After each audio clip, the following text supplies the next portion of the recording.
Welcome to the Western Baul podcast series with talks on traditional spiritual teaching and its application in the world today.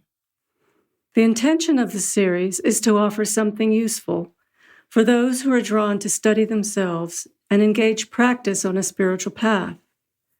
New talks are posted twice each month. The content of the talks is for informational purposes only and not to provide any kind of counseling, medical, or professional advice. This podcast is titled Love and Longing. May the heat of suffering become the fire of love. It was given by Vijaya Fedorschak on July 24, 2021, via Zoom. Vijaya is a spiritual practitioner of over 40 years, a trauma therapist, organizer of the Western Baul podcast series, and author of Shadow on the Path and Father and Son. This talk includes some teachings from The Alchemy of Love and Sex, a book by his teacher Lee Lazowick that he compiled with his recently deceased wife Karuna. The song Love Never Dies is sung by Lee Lazowick. If there is benefit in this talk for you, please consider sharing the link to it or writing a review on social media or on one of the podcast platforms. Vijaya Fedorschak. This topic has such depth. We used to start talks with a song to begin with. I thought that maybe that would be good for tonight.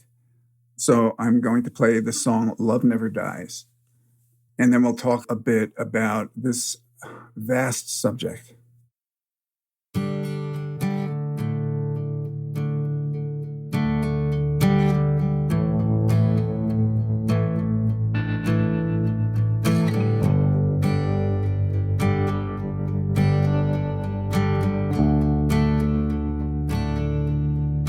Don't you just wish that sometimes you could forget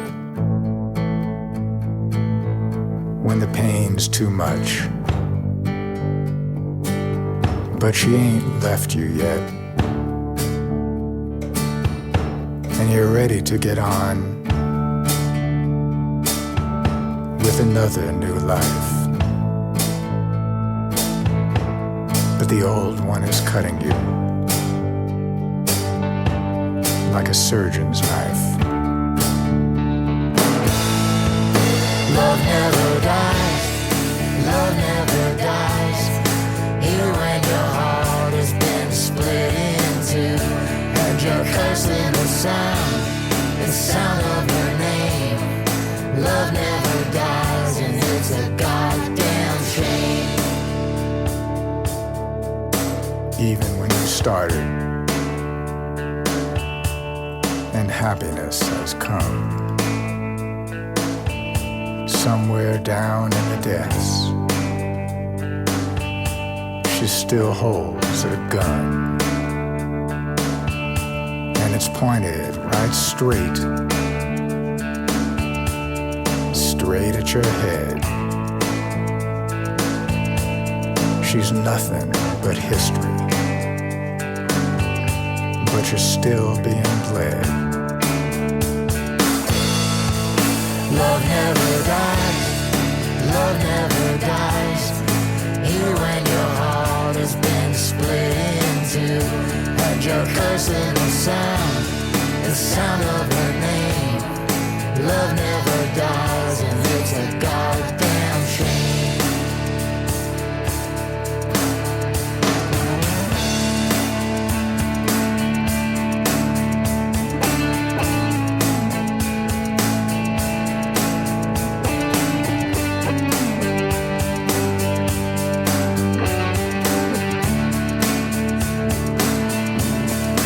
Love is a mystery none of us will ever pierce. No way you can beat it. Gentle or fierce. And if you can, be it, join it. So I've heard them say. tell you I have tried that, and it is not the way.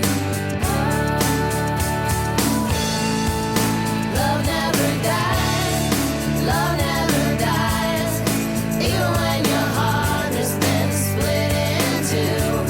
You're cursing the sound of her name. Love never dies, and it's a goddamn shame. Love never dies, love never dies, even when your heart has been split in two. And you're cursing the sound of her name. Love never dies, and it's a goddamn shame.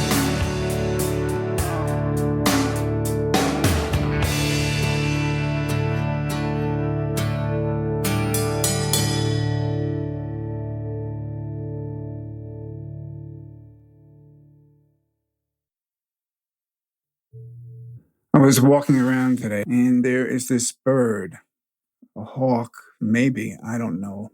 I don't know my birds, but a big one. And it is floating, graceful, and it's circling me, it seems. It goes off and it comes back, and it's just around and around. And I'm like looking up and almost falling over a little bit, just watching this thing. It just seems like so surrendered. And I'm thinking of my wife. When I first thought of this topic, I had no idea what I would talk about, but I knew it was relevant for me. There are stories from every culture and tradition that are so archetypal that move all of us because there is something in our depths that is being called by love. And sometimes the stories seem puerile, but even then, there is some depth underlying that. A lot of the speakers have spoke about not wanting to speak above their pay grade. Well, this is ridiculous. But I do believe that sometimes considering things that go very deep in us is useful, even if we haven't had the full Monty, the full experience of it in an abiding way.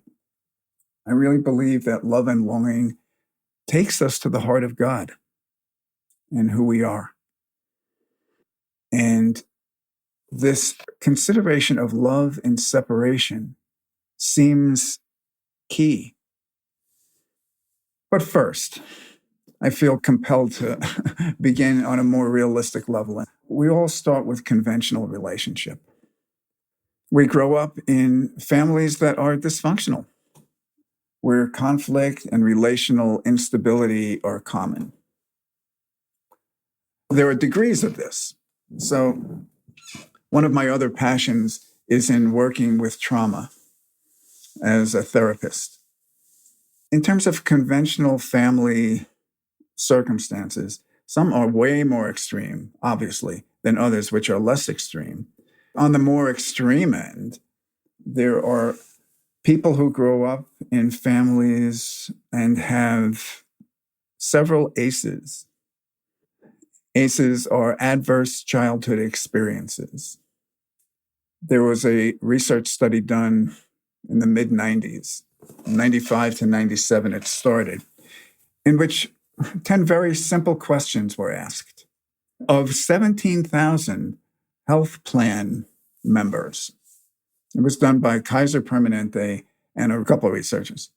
And the questions were, have you ever experienced physical, sexual, or emotional abuse, physical or emotional neglect, parental mental health and your issues in your family, incarceration, substance abuse, domestic violence, or separation or divorce?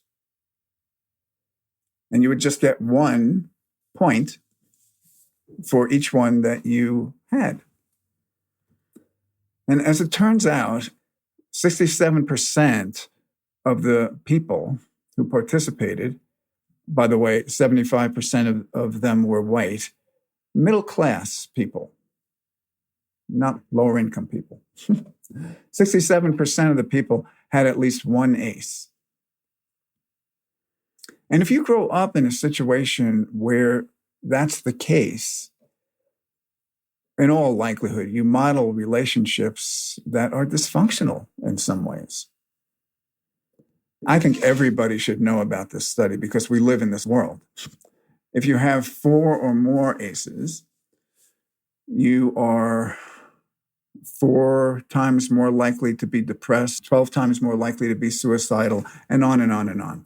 So that's on a more extreme end of the spectrum. Actually, that's not near as extreme as for kids that I work with. Not nearly extreme, because the average number is about 7. On the other side, there's families without those kind of issues. But even so, anecdotal evidence tells us that we grow up in dysfunctional families where husbands and wives struggle with issues between them. In my own relationship, we struggled with the fact that I had to work, she had to raise kids, or she wanted more at times, especially during the time when we were child raising. But the thing is that you work with that. And if you have a spiritual perspective on things, hopefully you start to kind of work things out. I'm going to refer a bunch to this book, The Alchemy of Love and Sex, which I think is must reading for people, not just if you're in relationship. He speaks about how, this is no news, when the marriage contract is signed, something different starts to take place. And in our culture that values possession so much and control, we transfer that onto our mates, especially once the contract is signed. So if our partner is on the phone, we want to know who it is. There are certain need systems that we have that we look for our mate to supply. I will try not to read for the whole time here because I could do that. There's just so much to consider here. When one makes a choice to marry, that choice should not be a conventional one. The real choice is a choice to serve the other person for a lifetime. But that is so far from our current experience in conventional society. To me, it seems like this isn't, a great big judgment. It just seems subjective that we look to partners a lot to satisfy our need systems. But that's where we start. We have to start someplace, and that's where we start. And we can really take that all the way into the heart of love. Lee says to start with friendship. Real love grows through friendship. He says that there's 3 kinds of love.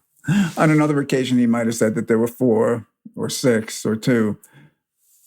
But in this talk that Karuna and I transcribed and that became Alchemy of Love and Sex, 108 transcripts actually, he speaks about chemical, emotional, and conscious love.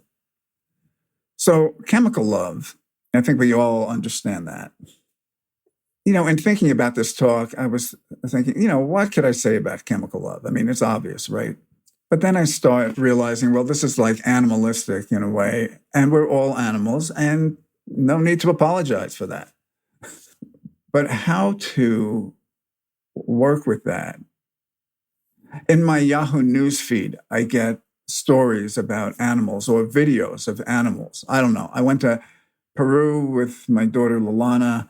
I went to Africa with my son Kina. And when I see like some lion and an elephant, like I click on it and I watch this thing to distract myself from whatever. And then they start sending you all this stuff. You know how that is, right? So I'm reading this article about the brown antechinus. like a little mouse-like thing, a marsupial. Not sure what the difference is exactly, but anyway. For 2 weeks in mid-August, this thing really goes at it. I mean, it can have sex for 14 hours a day. Really, 14 hours? I start reading this and I start reading a little bit more. It's like, wow. It works himself up, the male, to such an extent that its immune system is so compromised that they all die. All these little antechineuses. Anyway, this is chemical love, right? And chemical love by itself doesn't lead anywhere near transformation. Then he talks about emotional love. And we've all been, I think, in relationships where emotional love has been predominant. These are up and down and arguing and fighting and making up and being in love for short periods of time. And everything's wonderful. And then all hell breaks loose again. And when I was doing therapy, which was really needed in the early 90s, the therapist that I was working with gave me an article called, if I can remember correctly, I think I got this title right, The Compulsion to Recreate and Overcome Childhood Hurts. And in it, there was discussion about how if our needs are not met in early childhood, particularly by the opposite sex parent, then what we unconsciously do is we find someone like that parent to try to overcome the childhood hurts that happened back then. When we get older, we look for a relationship with that kind of person, which is like kind of why people repeat over and over and over certain kind of relationships with people. That seems like, why would you keep doing that? Because one of the things is that if you have unmet needs, you find somebody unconsciously who's unable to fulfill your needs. And so when they don't do that, things break up, and then you get into another relationship where you try to find the same kind of person, and on and on and on. Emotional love. So maybe that's a more extreme example for many of us that shoe doesn't fit at this moment, but emotional love. And then conscious love.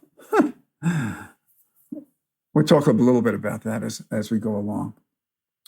But the seeds of a deeper love, of consuming love, whirl all around us in movies, in books, in spiritual stories. So I was thinking of Romeo and Juliet. Lee wrote a poem about various lovers, and Romeo and Juliet was among them.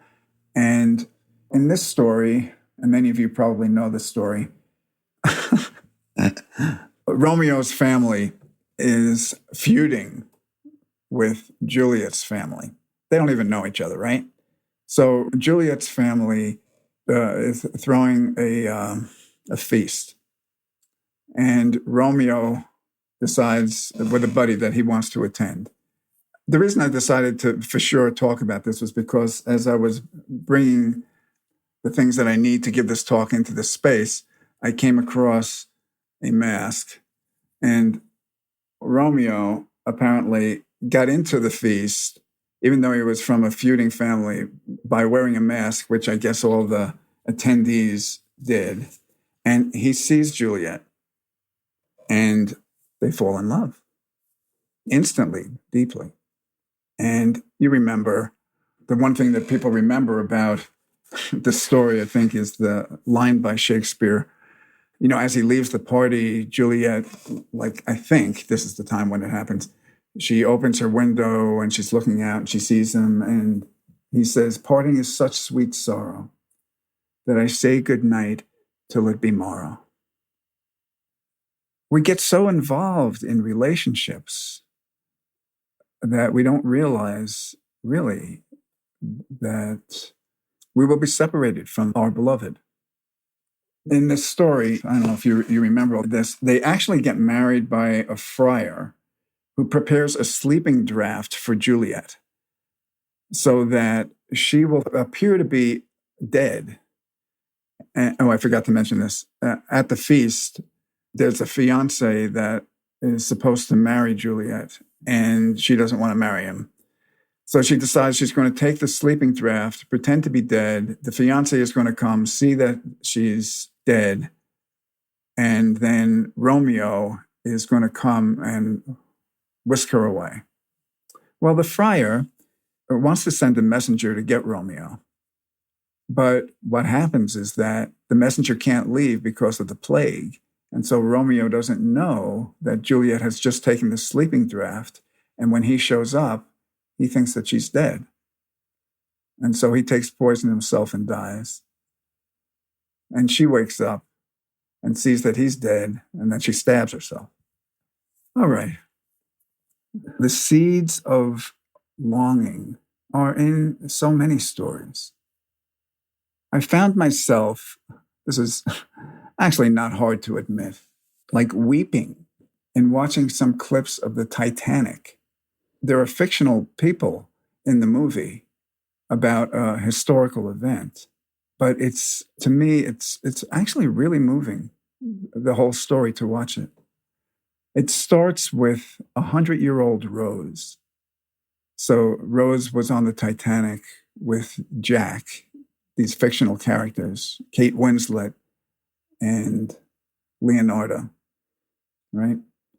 So this is Rose at 100 years old on a ship, a research ship that's going to try to get down to the Titanic and find in a vault this blue diamond that Rose was given by her fiance, another fiance story. So she begins to tell the story. She's on this boat with these people who are going to go explore the Titanic. I won't go into the reasons why she's there. But she tells her whole story, which is really what the substance of the movie.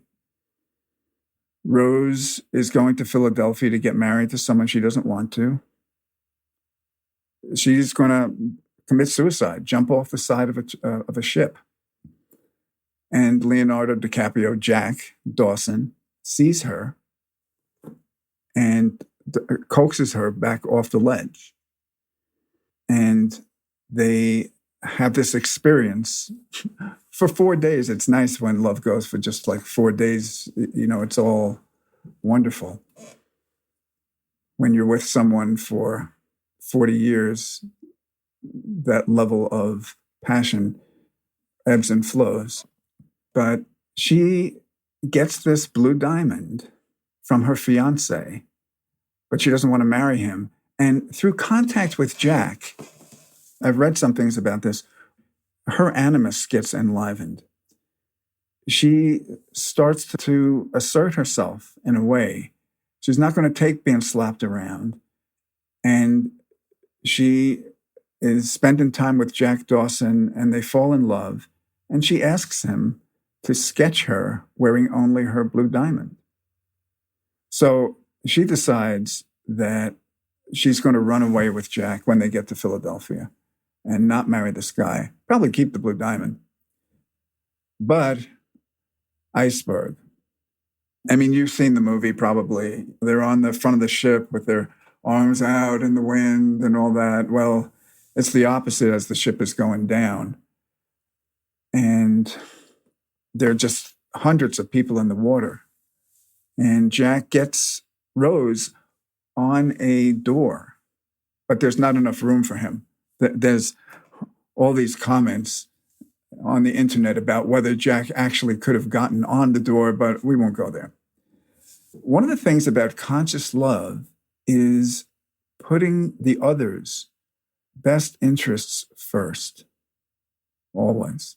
Like, what serves her?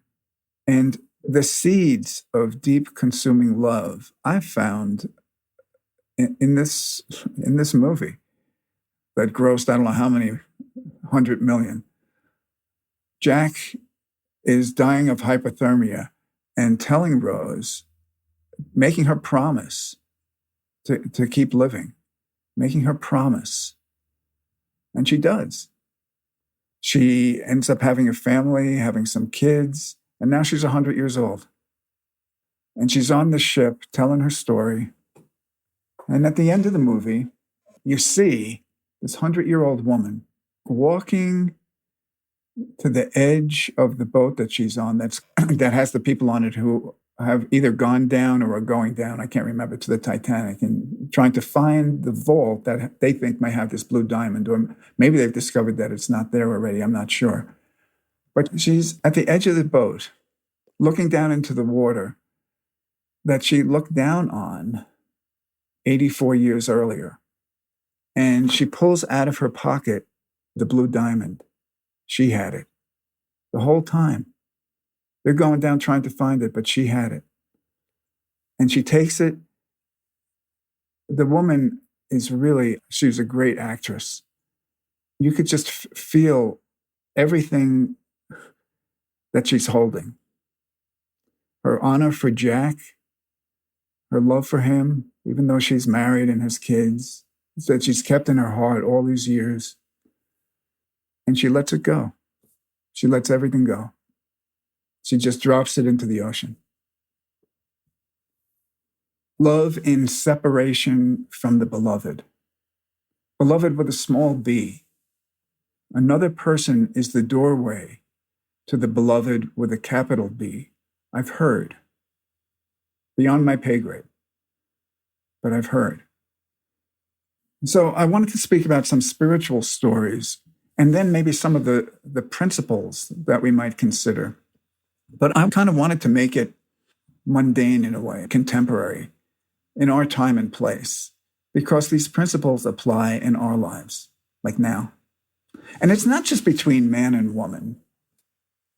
We feel love for whoever we feel love for. Grandparents, maybe they lost their mate, and love is provoked in them by a picture. There's this, another thing that came in on my news feed. Maybe you've seen this, maybe not. But there's a Chinese guy named Guo. I think that's how you say it, Guo. These days you can go online and type in a name and there'll be audio about how to pronounce it. So I think it was Guo. Maybe it's Guo. I think it was Guo. Guo Gangtang. He and his wife had a son. And when the son was 2.5 years old, he was kidnapped. You know, in China, up until 2015, if you lived in urban areas, you could only have one child. And kidnappings happened, probably still do, but maybe more so then, I'm not sure, of male children because people wanted somebody to take care of them when they got older. Middle-aged people who knew that they would be older would actually have kids kidnapped. And they would become the parents of this kid who might not remember anything about their early life. So these parents whose son was kidnapped obviously were like wrecked. And for 24 years, this guy, Guo Gangtang, hunted for his son. He went by motorcycle to 34 provinces, I read, with a flag with his young son's picture on it. Probably a movie was made out of this, but there was a book about it or something like that. They found the kid. And Guo said that only when I am on the road do I feel like a father. That's what he did. His whole life was about longing.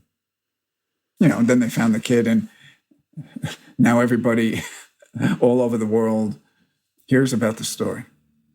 And for many of us, we're so desensitized by the horrors of the world that, oh well, or we have maybe a sentimental or romantic mood come up around this thing.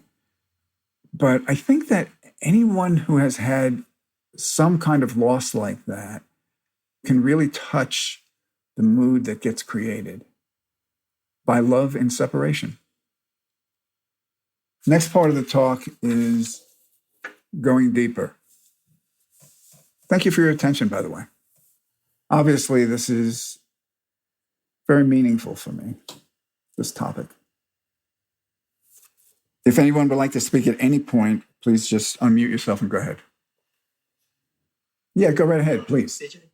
Just that for your interest, Stevie Wonder has a song called Chemical Love. And in that song, he makes a distinction between chemical love, physical love, and spiritual love, what he calls spiritual love.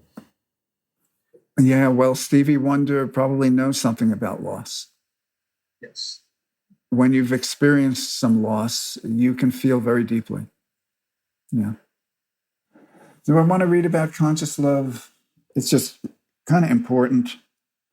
Only conscious love can create a love affair in which the people in it are responsive to the laws of alchemy, the laws of transformation. Conscious love means to do whatever is best for your lover, even when it's antagonistic to what your ego would most like for yourself. And he talks about how really ego can't decide what's best for a lover. You have to kind of really be out of your way to sense what is best for another person, and then to be able to sacrifice to do that. Be willing to. When you consciously love, you can sense the perfection in your lover. I mean, we're just full of flaws, but there is a perfection there. In the creation of conscious love, we are working with a chemical factory that is more sensitive technologically than any chemical factory in the world. And so in this book, I hesitate to mention, he talks about use of sexual energy and sexual communion. The bonding that takes place there. That's generally not the perspective taken about sex in the world today, but something to consider if you're in a coupled relationship. Love is not enough. There must be knowledge. If we simply love, but we don't fulfill the law of sacrifice, we die. The conscious lover doesn't mind giving up whatever is necessary for the beloved. So I'm not sure Leonardo had knowledge of a spiritual sort like this, but I think that we all have some intuition of the need to sacrifice, to find love, and to find who we are. Sacrifice not in terms of giving up, but in terms of giving. And so the possibility of relationship on the spiritual path is that both people have some understanding of that, of the need to sacrifice, not just to each other, but to all that is. We kind of practice with each other. Each other is a doorway. We give permission to the other person to grow. Okay, now I got to be careful, because if I just start reading, even if it's like unbelievable material, you'll probably fall asleep. Catch this, though. Once love enters your life, if it is love, it is permanent. It remains regardless of whether you continue in a personal relationship or not. Love never dies. If two people have love, and their reference for that is one another, what they have to realize is that, one, they have love, and two, they happen to be together. It's not that they love because of one another, but rather that love is present in spite of a personal relationship. How fine. They have love for one reason or another, and it doesn't matter why. They have love, and it expresses itself in the relationship. That is kind of a radical approach to love, because conventionally we look at relationship and we say, I'm in love with this person. But what Lee is saying is that love is freestanding. It exists on its own. And we have love for another person, but it's bigger than that. It's way bigger than that, as we shall see. We start out on this path, and then it goes deeper than you ever thought. Seems like that to me, anyway. There's this concept of the beloved with a capital B in Sufism. And the idea is that the beloved is not a person, but love is reflected in that person. So, for example, I was mentioning that obviously love is not just between a man and a woman in a coupled relationship. There's a story of Rumi and Shamsi Tabriz. Some of you may have known about this. At least we've all heard Rumi poetry. And it has probably blown some of us away. Because if you read poem after poem after poem, you can't deny that this guy was in another universe. He lived as love. What happened to this person? Nobody lives like that. Well, as the story goes, Shams was a doorway to the beloved for Rumi. Shams was a master in Arabia and was looking for someone to pour himself into, someone to give what it is that he had, to pass on the state of love to someone who was ripe. As the story goes, and this happened in like the 12th century, so who the heck knows? You hear all these stories, what really happened.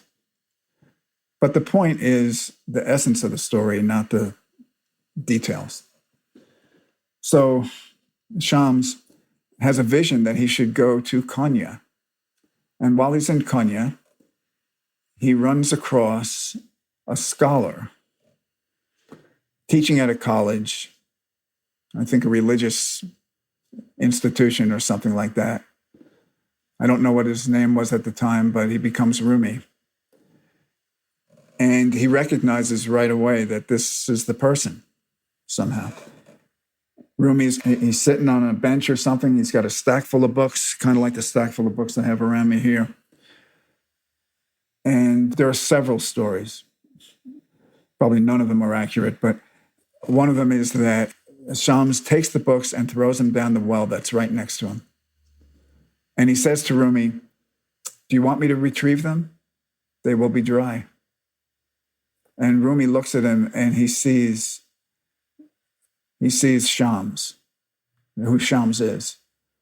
And he takes a big gulp and says no. And he goes off with Shams. That's one story. There's several others. I won't go into them. Being in relationship to someone who has been transformed into love. Lee was my teacher. So much came up for me to work with in relationship to my obstructions, ego, and all of that. But I had extreme heart openings with him also. In India, a lot of times, just laughing uncontrollably, or just in a mood of love. And especially with Yogi Ram Sarat Kumar. He says in here, no self equals love. Self equals no love. And as soon as self is out of the way, love shows up just like that. Yeah. So being around a master who is in that condition opens you to that too. So at any rate, Rumi and Shams spend weeks or months, depending on the version of the story you read, together, secluded. And then Shams leaves. And that's what precipitates all his poetry. Some say that Shams was murdered by Rumi's jealous disciples or students. Some even say that Rumi's own son was involved in that. Who the heck knows? Some stories say that Rumi traveled to Damascus searching and searching and searching for Shams.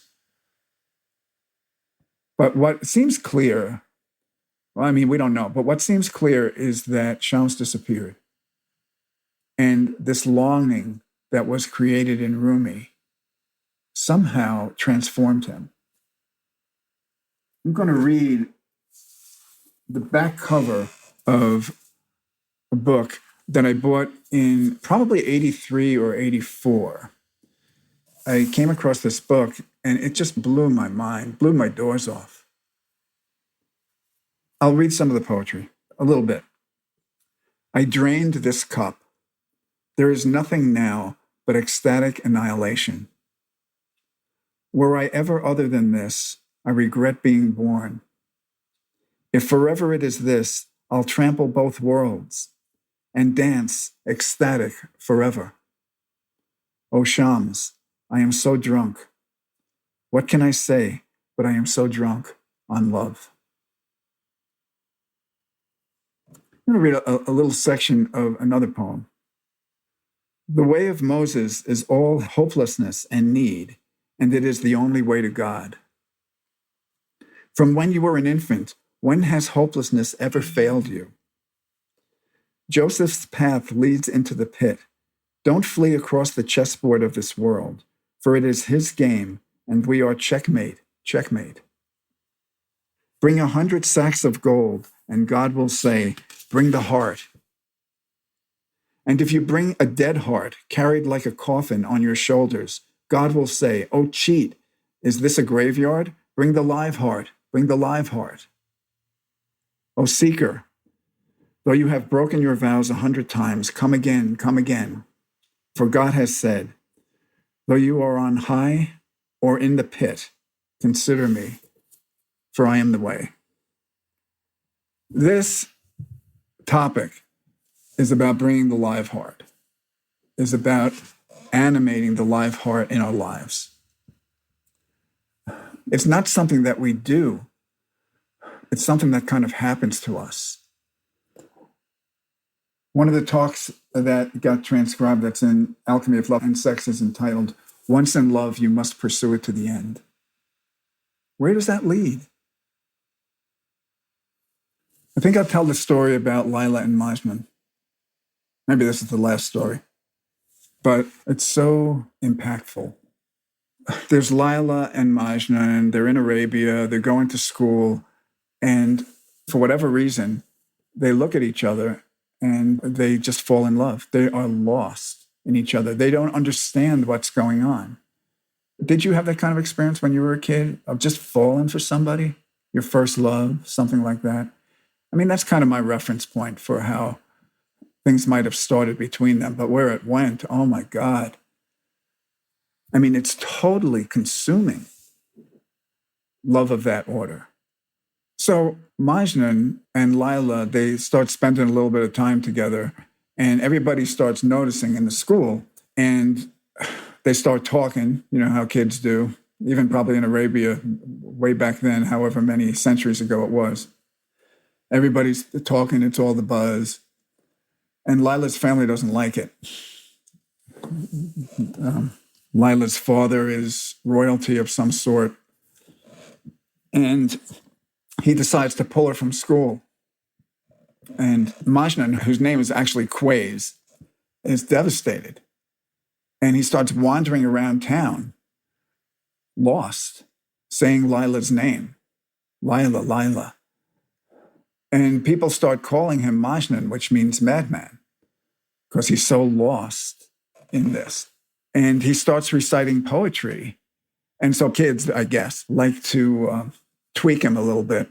So they go up to him and they'll say Layla's name, and he goes off and he starts reciting poetry. So his dad is really upset. Majnun's dad, really upset. He wants his son to take over his position. He's some royalty too. And so he decides the best thing to do is to go and propose that Majnun and Layla get together and get married. So he goes to Layla's family and they say, "What, are you kidding me? Your son is a madman. Get out of here. I mean, don't come back. Don't let the door hit you in the butt on the way out." The father is beside himself. He goes to the Kaaba. He takes Majnun with him, and they go to the Kaaba, and he tells Majnun to pray to God to be relieved of this malady of love so that he can live a normal life. And Majnun gets there, before the Kaaba, the holiest place in Arabia. And he's saying, yes, I will do this to his father. But then in front of the Kaaba, the holiest of holies, all of a sudden, he impulsively just starts going on. Anyway, I won't read the thing, but it's like, make my love 100 times stronger. So father he doesn't know what to do. Majnun just leaves. His father, as time goes on, he's wandering out in the desert. Animals start coming around, wolves and all kinds of other creatures. And a prince comes wanting to hear Majnun's poetry. Lots of people come out to the desert just to hear Majnun's poetry. And this prince says, I will get Layla for you. He's just so impressed with Majnun that he says, I have an army, I will go and I will get her. So a couple months go by, the prince tells Majnun, we got to clean you up, make you presentable for Layla. And a couple months go by and Majnun says, hey, you said that you were going to go get Layla and it hasn't happened. What's up with this? I'm going to go back out in the desert. And so the prince says, oh yeah, you're right. So he goes to Layla's place and his army attacks.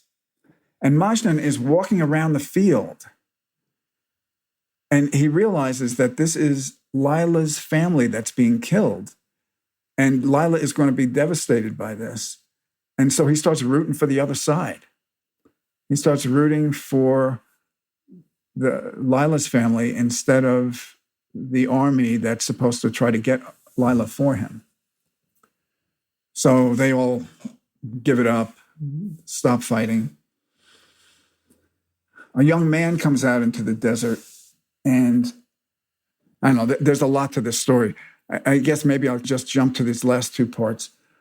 One is some guy comes out into the desert and tells Majnun that he has seen Layla and he can take him to her. He can do that. And they actually exchange some notes. The guy runs back and forth and does this. And the day comes when he's going to take Majnun to see Layla. It's been some time. They haven't seen each other, I think, since school. And Layla is just as much in love with Majnun as Majnun is with Layla. And so the guy takes Majnun into the garden and says, wait here, I'm going to go get her. And he goes and he gets her, and she comes out. And they look at each other, they catch each other's eyes. And they start to run toward each other, or Majnun starts to run toward her, and she says, no. And Majnun kind of gets it, and he turns and runs away. The point of the story is that what mattered is love, not the consummation of the relationship. Both of them knew that. So Majnun's a complete madman, out in the desert, animals all around, people coming to hear his poetry. He's lost in love, and he becomes a great saint in Arabia. At this point, he's running away from everybody. This is at the end of the story. He's running away from everybody. Anybody who comes near him, he doesn't want to be around anyway. So somebody calls out to him and says, Layla just died. And Majnun stops running, and he comes over to the person, and the person says that he'll take Majnun to Layla's grave. And so Majnun goes there, falls on the grave. All the animals are around. And this is how the story ends. According to Nizami, the author or the poet who's known for writing the story. So Majnun's on the grave. Here's what Nizami writes at the end of the book. Majnun remained as lonely in death as he had been in life. Having found his rest, he was safe from wagging tongues.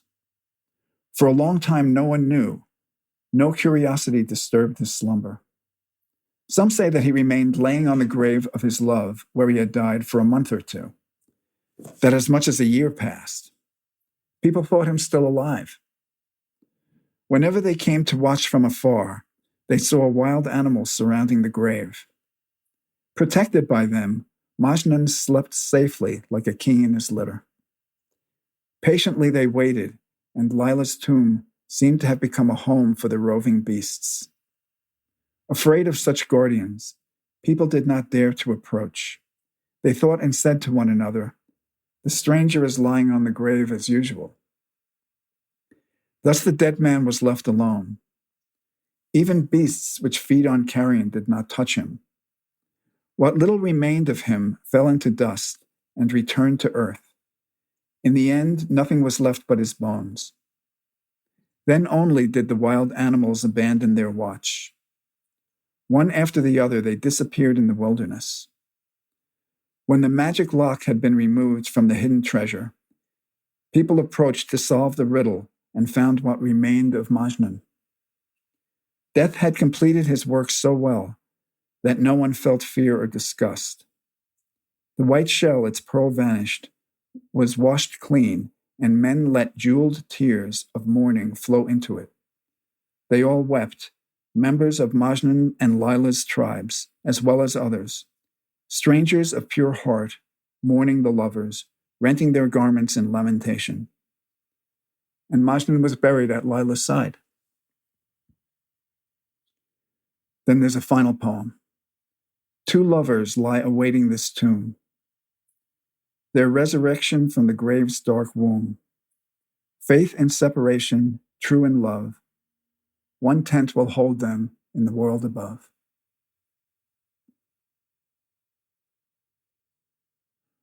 In most of these talks, we discuss Dharma. This is Dharma too, but it's like organic Dharma to me. I don't know where this leads. I have absolutely no idea. But I know that love and loss is working on me. It's not that we're, God, please, it's not that we're going to become Rumi. But all of this points somewhere for us. So, to me, we're called to love. Most of the time, we're really not that much in touch with that. There's so many things going on. I don't know about you, but I got a schedule. I got a calendar. I got it filled up. But when longing finds you, it works on you. You know? Have you experienced love in separation? Have you seen it anywhere? That's a question. Anybody?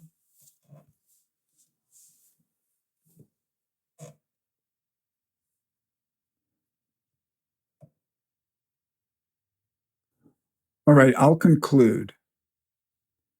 And then I'll leave space at the end if you would like to say something. Sometimes there's really nothing to say. What can you say? In a recent talk, the question was asked, what is the purpose of life? Like, what's the purpose of your life? I mean, is it just to make a living, have conventional relationship? Nothing judgmental about that, but is that the purpose of life? Or is there something more? I would say, I believe anyway, again, above my pay grade, but I believe that it's actually to become love. And that is who we are. You might say that it's showing up as a bodhisattva or someone who serves others with love, serves them, puts them first. Like, wow, what a life. You can still live your life and make a living and all that, but to have that intention, when longing comes through loss, you know, my wife Corinna died. Somebody asked me her last words the other day. And I actually forgot them. I remembered. She said, "I love them so much." It was obvious who she was referring to. So I don't know if love found her, but it seemed that way to me. So I feel left with longing. How to be with that except to love more? So I wrote down 3 questions, maybe dharmic questions, I don't know. They're rhetorical questions, though. Is it possible that once in love, when we find it, always in love? Like if you really find love, it's not dependent on any one particular person. And that's actually the point of life. Someone may be a doorway for us, reflecting the beloved, which we won't define. Number 2, could it be that loss creates some need in us to look deeper and that the universe is actually benevolent?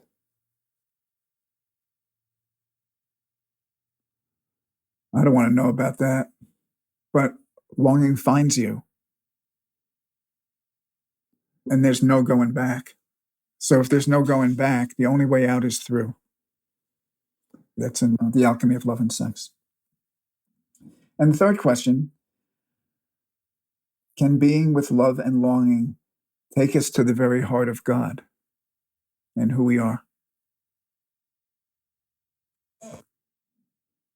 You know, the story of Krishna and the gopis is interesting too, because Krishna left after making love to all the gopis. And that's what created love in them. Pure love, total love, total love. And not only that, it wasn't just love for Krishna, it was love for everything as Krishna. That could only be affected, at least according to Vallabhacharya on the Love Games of Krishna, that could only be affected with Krishna's leaving. Those of us who do presentations here, we share what's real for us, what's really vital, what's really vital in our practice right now. Lately, I've just felt like I want to call up certain people who have been going through some stuff, or just people just because. I've just been making some phone calls. I never did that before. Just call and leave a message. I'm thinking about you. I know you got something going on. You know, if you want, call back, no pressure. As I'm saying this, I'd really like to just say, love you. You know? We couldn't say, I love you, when we were growing up, a lot of us. There was so much other stuff that I couldn't say it genuinely. It was there, kind of buried, but I couldn't say it genuinely. And, you know, that transferred into my relationship for some years. But the thing is that, you know, that Leonard Cohen line, there's a crack in everything, that's how the light gets in. Little by little, as you kind of practice in relationship and become a little bit more vulnerable, let your guard down. I mean, not indiscriminately. You open up and more feeling comes to the surface, including feelings of love. And so that's something that I say regularly to my kids these days, and that I said to Karuna for years. But it took a while. It took a while to get there.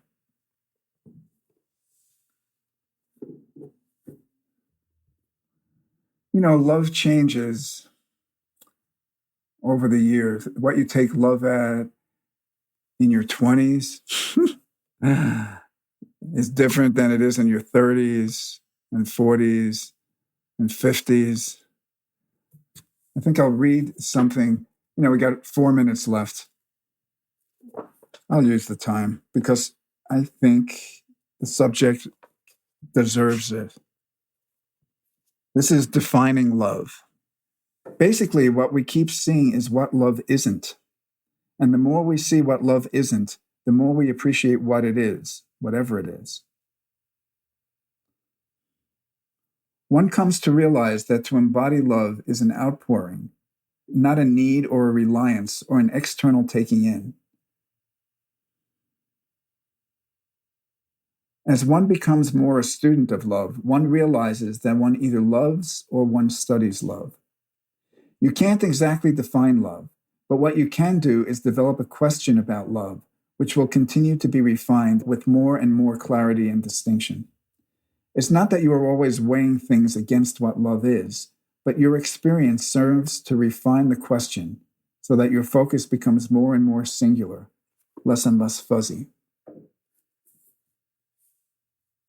There are 3 books.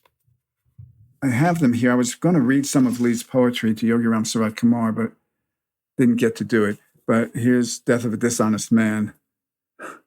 There's 3 of these books. It seems like he was compelled to write poetry of love to Yogiram Sarat Kumar. There's a similarity with how Rumi was compelled to write all these poems to Shams, realizing that the person is not the beloved, but a reflection of that. So life seems to be kind of a training ground for love, even though we don't look at it that way most of the time.